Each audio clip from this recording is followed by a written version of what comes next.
posisyon. Kailangan ito muna ang pag-aralan mo kasi kailangan ito ng sa pag-stand sa position pag ano sa self defense.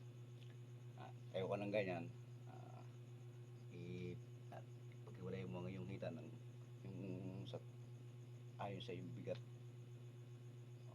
Tapos ano, pag-aaralan muna yung 60-40.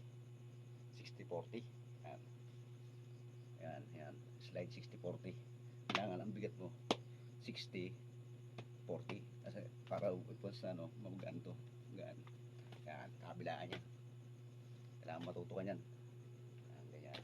Yan ang unang basic na kailangan pag-aralan mo kasi kailangan niya sa pag-depensa. Pag-depensa mo sa sarili mo.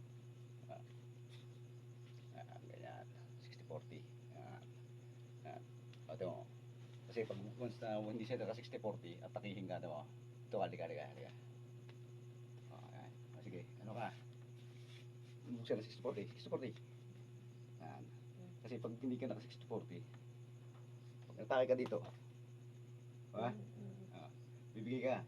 Mantalang pag nakagaya ka, pag ano, pag naka 60-40 ka, magaya yan. Dito ang bigat mo. Hindi ka makabalance.